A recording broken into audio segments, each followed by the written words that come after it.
Today, we examine a design whose very name evokes danger: the suicide door. This term denotes a rear hinge door configuration, common across luxury and family vehicles throughout the mid 20th century. On the surface, it offered undeniable elegance and practicality. The reverse hinge created a notably wider opening, simplifying entry and exit for rear passengers and bulky items. However, this convenience concealed a critical, often perilous, flaw. The fundamental physics of its operation, particularly at speed, introduced a significant and potentially fatal safety risk. Such a stark contradiction, a design celebrated for utility and aesthetic, yet harboring profound danger, ultimately dictated its near total eradication. What engineering realities forced this abandonment, and why, after decades, has this configuration returned in highly refined modern vehicles? We will unravel this compelling paradox. The concept of a rear hinge door wasn't born out of a sudden design whim. Rather, it emerged from the earliest days of automotive coach building, finding particular resonance in the pre-war and immediate post-war eras.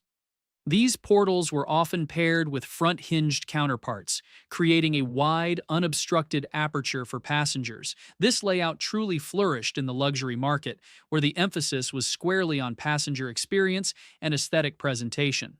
Original design motivations were deeply rooted in a desire for convenience and spectacle.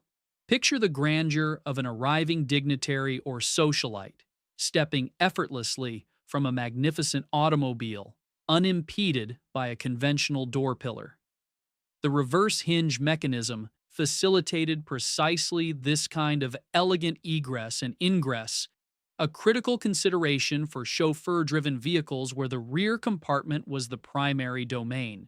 It provided unparalleled ease of access, particularly useful for passengers in elaborate attire or for loading large objects without obstruction.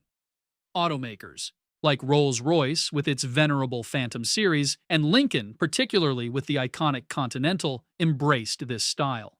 For these brands, the rear hinge door was far more than a mere functional element. It served as a deliberate statement of opulence, a practical indulgence that underscored the vehicle's premium status and unwavering commitment to passenger comfort. It remained a feature that spoke volumes about the car's purpose: to transport its occupants with the utmost dignity, ease, and a touch of theatrical flair. At its core, the rear-hinged door fundamentally reconfigures the access point to a vehicle's cabin. Instead of pivoting from the front edge of the door frame, these doors were engineered with their hinge mechanisms anchored firmly at the rear near the C-pillar or the rearmost point of the passenger cell. Consequently, the latch assembly, which secures the door when closed, migrated to the forward edge, engaging with the B-pillar or the central part of the body structure. This inversion of the conventional door swing unlocked a remarkable spatial advantage. When both front and rear doors were opened simultaneously, especially in four-door models lacking a central B-pillar, an enormous pillarless aperture materialized. Such a configuration created an expansive, almost panoramic gateway into the passenger compartment, offering an ease of entry and exit that traditional door configurations simply couldn't match. For designers and engineers, this wasn't merely a mechanical curiosity. It was a deliberate choice to enhance the passenger experience. The setup functioned as a distinctly superior solution for both convenience and styling, particularly as the luxury automotive segment sought to differentiate itself through unparalleled comfort and a sense of occasion. That wide, unobstructed opening became a hallmark of premium design, a silent promise of effortless elegance for those stepping into or out of these distinguished vehicles. While the rear-hinged door offered undeniable aesthetic and practical benefits for ingress and egress, its inherent design harbored a profound and largely unforeseen safety vulnerability. The critical flaw emerged not from its static configuration, but from its dynamic interaction with the environment once the vehicle was in motion. Consider a scenario where, perhaps due to a faulty latch, a manufacturing defect, or even driver error, one of these doors became unsecured at speed. Unlike a conventionally hinged door, which is designed to be pushed into its frame by the relative wind pressure, the rear hinge door presented an entirely different aerodynamic profile. As the vehicle accelerated forward, the airflow rushing along its flanks would encounter the leading edge of the rear hinge door. Instead of pressing it shut, this powerful airstream would act as a colossal lever, catching the door and forcing it violently outward from the body. Because the faster the vehicle traveled, the greater this aerodynamic force became, it transformed a simple door into a dangerous, wind-catching sail. The consequences of such an event were catastrophic.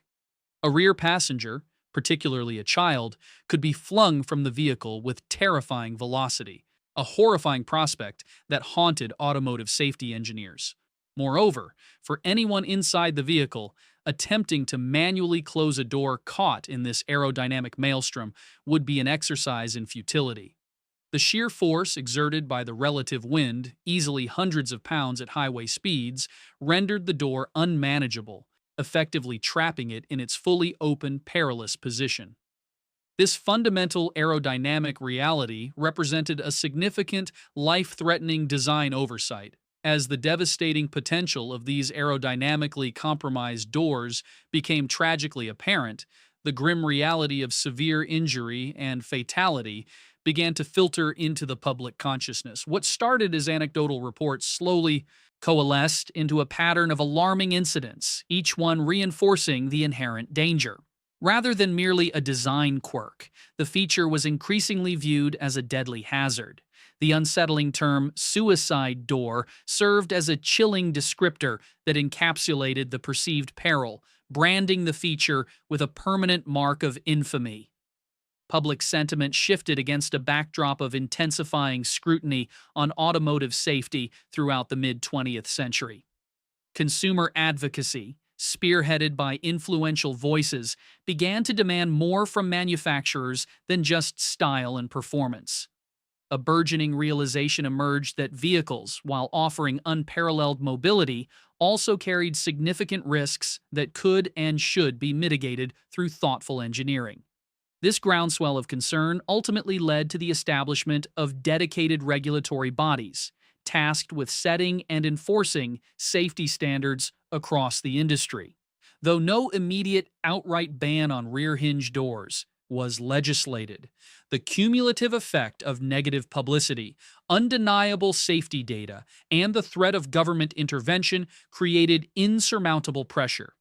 Manufacturers, acutely sensitive to their public image and the potential for costly recalls or redesign mandates, recognized the writing on the wall. The once celebrated elegant feature, now tainted by its association with grave danger, was deemed too great a liability. Consequently, the industry quietly but firmly began to phase out the design, prioritizing caution over controversial aesthetics. The eventual retreat of the rear-hinged door from mainstream automotive design was not a singular event, but rather the culmination of several powerful converging forces that reshaped industry priorities through the 1970s and 80s. Automakers faced increasingly complex engineering challenges to make these doors genuinely safe. Developing robust, foolproof interlocks, preventing accidental opening at speed or ensuring proper closure, proved prohibitively expensive. These sophisticated mechanisms added significant weight and complexity, driving up production costs without clear market advantage. Beyond the financial hurdle, inherent safety risks, even with rudimentary mechanisms, remained a concern. The fundamental physics meant the risk of an occupant being pulled from the vehicle in a collision or sudden opening was a persistent, grim reality, difficult to fully mitigate. Concurrently, vehicle architecture evolved. The drive for enhanced structural rigidity and crashworthiness led designers to strengthen the B-pillar, the central support between the front and rear doors. This pillar became crucial for occupant protection, especially in side impacts. A rear hinge door, by its nature, either eliminated or severely compromised the B-pillar's integrity, creating a fundamental conflict with modern safety goals. Ultimately, the indelible mark left by the term suicide door proved commercially insurmountable. No amount of marketing or engineering improvement could erase the public's perception of danger. For mass market vehicles, association with such a chilling moniker was simply untenable, sealing the design's fate as a relic of a less safety conscious era. Despite their fraught history and eventual disappearance from common production, the rear-hinged door never entirely vanished. In select specialized applications, this design has seen a thoughtful, meticulously re-engineered resurgence, not as a mass-market staple, but as a feature-enhancing specific vehicle types. Models like the Mazda RX-8, with its unique freestyle door system, the urban-focused BMW i3, and the ultra-luxury Rolls-Royce Phantom, along with numerous extended cab pickup trucks, have all revisited this configuration. Their implementation, however, is fundamentally different from predecessors. Modern rear-hinge doors are not standalone components.